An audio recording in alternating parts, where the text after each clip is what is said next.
ভারত বন্ধুরাষ্ট্র হলে ফারাক্কা বাঁধ বন্ধের মাধ্যমে বাংলাদেশকে মরুভূমি বানানোর চেষ্টা করত না বলে অভিযোগ করেছেন ইসলামী আন্দোলন বাংলাদেশের আমির মুফতি সৈয়দ মোহাম্মদ রেজাউল করিম।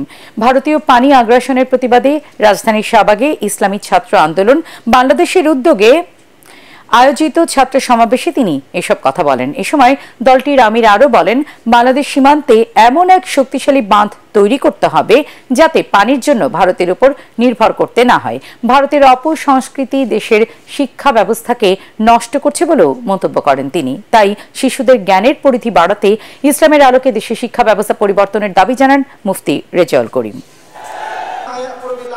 যার ভারত বন্ধু থাকে তার শত্রু প্রয়োজন হয় না। ওরা প্রতি বছর আমাদেরকে পানি দিয়ে মারার চক্রান্ত করে। এবার বাংলাদেশের প্রত্যেক মানুষকে ঐক্যবদ্ধ হতে হবে।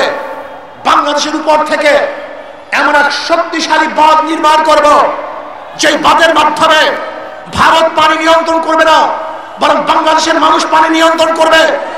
যখন প্রয়োজন হবে আমরা পানি ছেড়ে দেব, যখন প্রয়োজন হবে পানি বন্ধ করে রাখবো।